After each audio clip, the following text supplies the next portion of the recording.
Welcome to the program. I'm Jeff Schechtman. Back on the 4th of July, I saw a hat that said, "Make America Great Britain Again."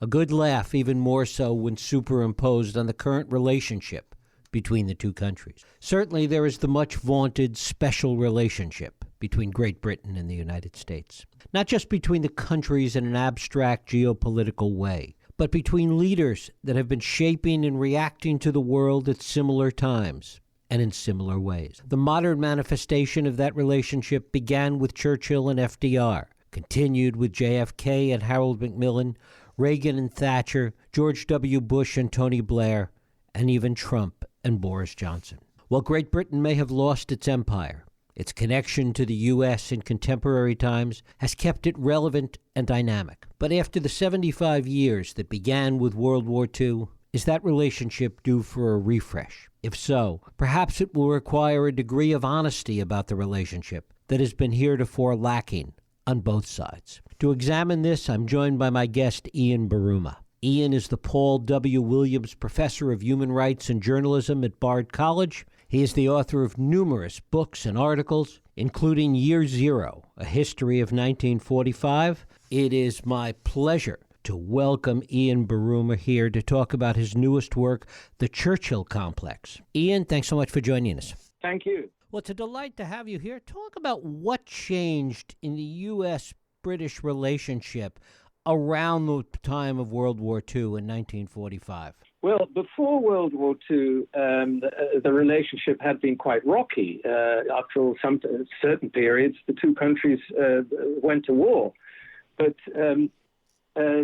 what changed in 1940 was that Churchill, who was then Prime Minister, realized that without the United States, the war against Germany could not be won. And so he did everything to woo Roosevelt and the Americans and American public opinion into joining, or at least helping the British defend themselves against Germany. And that's when he created this romance of the special relationship and kinship and the English-speaking peoples and so on and so forth. It took a long time to woo, since public opinion in America was not particularly pro-British, and the majority of people were opposed to joining the war until Pearl Harbor. But Roosevelt himself realized that he couldn't allow Germany to start to dominate Europe and let Britain go under. To what extent was Roosevelt aware of the wooing that Churchill was doing, the way that Churchill was trying to manipulate, essentially, this relationship? Oh, I think he was very aware of it. He was himself not particularly, he was not an Anglophile, but he was very aware of it and used it also against the British, because he demanded, in exchange for lending and leasing often rather obsolete military hardware and so on to the British in 1940, before the Americans had joined the war, he demanded a high price for it, like the British military bases and a lot of gold and money and so on. So he drove a hard bargain. So it's not just that the British were playing the Americans for suckers, which is something that American politicians were often afraid of. It was, in some ways, the U.S. got the better deal. What was the pushback? What was the reaction from certain politicians in the U.S. that really ran counter to what Churchill was trying to do? Well, people often in Britain sometimes forget that most Americans, or many Americans, have no roots in Britain. And many Americans have German roots or Irish roots, which are not particularly pro-British. And so to woo public opinion in America to come to the side of the British it was difficult. What happened in the post-war period? Talk about the way the change in that relationship, which was really because of the war and because of what Churchill tried to accomplish, how it started to play out in the post-war period. Well, I think, hence the title of the book, The Churchill Complex and the curse of being special. I think the story I try to tell is really how a moment of greatest glory in the history of two nations, meaning defeat of Nazi Germany and the Japanese Empire in 1945, can contain the seeds of future trouble and destruction. And what I mean by that is that I think that the myth of Churchill has in some ways been a destructive one, in that too many American presidents have wanted to sort of model themselves on Churchill as a great wartime hero, and which led to some very foolish and destructive wars. Now, obviously, that's not the only reason they started wars in Vietnam and Iraq and so on, but there was an element there. And in the case of Britain, winning the war as part of the Anglo-American alliance made the British very reluctant to join other Europeans in building common European institutions. They clung to the relationship with the United States, instead hoping to prolong that moment of glory in 1945, which again I think has been destructive to British interests. And so you can see how the myths of the past can actually cast a shadow on subsequent events. Talk a little bit about how American presidents in a contemporary time have looked back upon this and how they've bought into this mythology. Well, let's look at the run-up to the Iraq War. Now, obviously, the decision to invade Iraq by George W. Bush, there were many reasons for it. But one of the things that was very much in the thinking, both of George Bush and Tony Blair, perhaps even more in the case of Tony Blair, was this consciousness of World War II. Tony Blair famously said in the run-up to the war that Britain had to stand with America in the war in Iraq because, after all, only one nation had stood with the British in 1940, which was actually historically wrong. The Americans had not joined the war in 1940. Nonetheless, Blair saw the war against Saddam Hussein very much in terms, and he writes about this in his memoir, reading Chamberlain's memoirs, Chamberlain, the British Prime Minister who appeased Hitler in 1938, and sitting at Churchill's desk and so on. Very conscious of this notion of somehow the relationship of the Iraq War being a revival of the Roosevelt-Churchill relationship in the war against Hitler. And I think that this had a very negative consequence. And did a similar thing play out in the Cold War? I mean, certainly when you look at the relationship between JFK and Macmillan and Reagan and Thatcher, I mean, the Cold War also played a role in this. Absolutely. And I wouldn't blame any president or prime minister for the Cold War, since the conflict with the Soviet Union was a given. But I think one of the things well, there were two myths of World War II, which I think had bad consequences. One was the myth of Churchill, the idea that leaders of the United States and Britain had to somehow replicate Churchill's wartime heroics and go to war when it wasn't necessary. The other thing was something I just mentioned, was the ghost of Chamberlain in 1938 and Munich, and appeasing the Germans and letting Hitler invade Czechoslovakia. Whenever there was a foreign crisis, whether it was in Suez or in Korea or in Vietnam or indeed in Iraq, the ghost of Chamberlain haunted the White House. This terror of being like Chamberlain and appeasing a dictator, giving in, and so on, which, again, I think is an example of learning the wrong lessons from history, because not every dictator is Hitler, not every compromise is the same as Chamberlain's appeasement in 1938. The story about Chamberlain's appeasement, the way that story has been replicated over and over again, talk a little bit about the origin of that story, the way it got the kind of purchase that it has over the years. Well, I think it's because people like to see history as stories of heroes and villains. And we've seen in many movies, some of them quite recent, that Churchill is the hero and Chamberlain is the villain. What really happened, of course, as always in history, was much more complicated. Churchill was the right man at the right time in 1940, when you needed a bloody-minded romantic to boost the morale of the British people, and who would stand up to Hitler and realize that compromise was impossible. But in most periods, of course, compromise is possible. And Chamberlain was not a bad prime minister. He's the kind of prime minister you need in normal, more peaceful times. He was the wrong man to stand up to Hitler. But one of the reasons he didn't stand up to Hitler was that he realized Britain wasn't really ready for a war, nor was much public opinion behind going to war. So you can't totally blame him. He wasn't a villain. He didn't see the logic of the situation at the time. But people are sentimental about these things, and they like to cast some leaders as villains and others as heroes. What other options did he have, really? What other options, besides appeasement, were really there for him? Well, I suppose if Britain and France had called Hitler's bluff in 1938, said, look, if you invade any other country, we're going to go to war, Hitler's generals and perhaps Hitler himself might have backed down. I think a lot of the generals in Germany were very, very skeptical about going to war. And if Chamberlain and the French president had put their feet down, I think they may have backed off.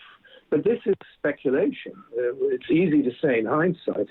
Wasn't so easy for Chamberlain in 1938. Do you think that there is anything in the geopolitics of the time now that really might be an ultimate reason to begin to reassess what you call the Churchill Complex? Well, I think that the world now. It's always dangerous and tempting to think that history is going to repeat itself. So people who are opposed to, let's say, the Trump administration are rather quick to start using words like fascism and so on, which I think is mistaken. But there are certain elements that do remind one of the 1930s, and the America First rhetoric, of course, is one, which was directly borrowed from the 30s and Lindbergh and the isolationists at the time. And the rather aggressive nationalism, the distrust of international institutions, all these things go against what Churchill and Roosevelt tried to build up after the war in the ruins of World War II. After all, one of the great legacies, I think, and I write about this in the book, of Churchill and Roosevelt was the Atlantic Charter that they drew up in 1940 as a kind of blueprint of the world after Hitler would be defeated. And it stressed international cooperation, international institutions, and so on. All the things that our current leaders are quite keen to break down and wreck. And so, in a sense, I think there is something to be learned from what Churchill and Roosevelt stood for. And how does the nationalism or the anti-Europeanism that we see in Britain today, how does that play from what we're talking about? Well, the anti-EU sentiment, of course, is not shared by everybody in Britain. It's very polarized on this question, and the polarization is very similar, really, to the political camps that we see in the United States, and that the anti-EU voters tend to be rural, tend to be not to be among the highest educated, tend to be right-wing, whereas those who are against Brexit were, on the whole, urban, somewhat higher educated and more highly educated, and so on. So it shows the division, the polarization of Britain is almost as dramatic as it is in the United States today. Do you think that enough time has passed that this idea of the Churchill Complex will fade away, that it's a product of generations past? Well, it's lasted a long time. I think the substance, I mean, to the extent that the special relationship after 1945 in the post-war world had a substance, and it did have some, certainly in the shaping of the institutions of the post-war world. But the substance, as Britain's power declined, the became less and less. And I don't think there is anything much left of the special relationship except in rhetoric, especially on the British side. I think that any future president of the United States will really have to work with the EU, and people will be there, and there'll be sentimental attachments, and people like gossip about the royal family and all that kind of thing. But as a real player, I think Britain will mean less and less. Do you, as it does mean less and less, do you see a desire on the part of British politicians, at the very least, to rebuild that special relationship, to use it for their own domestic purposes in Britain? Well, I think this was certainly part of the plan of Boris Johnson and his fellow enthusiasts for Brexit. They thought that Britain, severed from the European Union, would build up the relationship with the United States and have special trade deals and so on, and somehow regain the glory of the early post-war years. I think, myself, this is a delusion, because countries look after their own interests. Presidents on the whole are not sentimental. And when you look at the American interests, well, they're in Asia, in the Pacific world, and they're with Germany, the continent of Europe, whereas the attachments to Britain are sentimental at best. Well, I exaggerate a little. I mean, there is still cooperation in the intelligence community, and Britain still has quite a lot of economic power. But relatively speaking, I don't think that the relationship will be rebuilt, and I think the desire to do so in Britain is delusional. Of course, the other factor that is always the unknown is the degree to which external threats have an impact, whether from Russia, China, or anywhere else for that matter. That is absolutely true, and that is why the high points after World War II of the special relationship usually took place during military conflicts, the Iraq War being the last example. But so that could very well be that the Western world will somehow have to make common cause because of threats from Russia or China, more likely. But I don't think that common cause will take the form of a special relationship between Britain and America. I think it would have to involve Japan, after all, a much greater economic power than Britain, and the EU. Now, whether there will be this sort of alliance of democracies under Trump, I don't see that happening, since he's not very keen on alliances, and especially not with democracies. But in the future, that may happen. The other thing that seems to be, or perhaps could be a factor, and you see it play out with Trump and Boris Johnson, given all these other factors we're talking about, is generational difference. As other generations, younger generations come along, they're starting to in the UK, and eventually they will in the US, generations that don't have this connection. Arguably, things will change. Absolutely, and not just generations, but also demographically. Both countries have changed a great deal. It was already Woodrow Wilson, I think, who said that America should no longer be described as an Anglo-Saxon nation, since there were many people from very different backgrounds. That's even more true today. The number of people who can still have sentimental attachments to the idea of being an Anglo-Saxon now has dwindled almost probably to insignificance.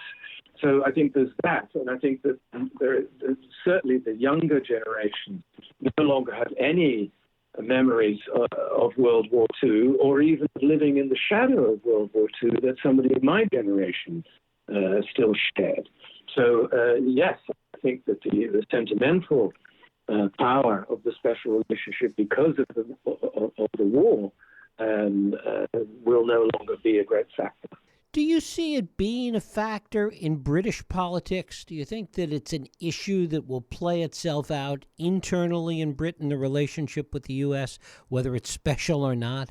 I think for some time it will, because the other consequence of Brexit, if it is as negative as I expect it to be. I think the economy will decline.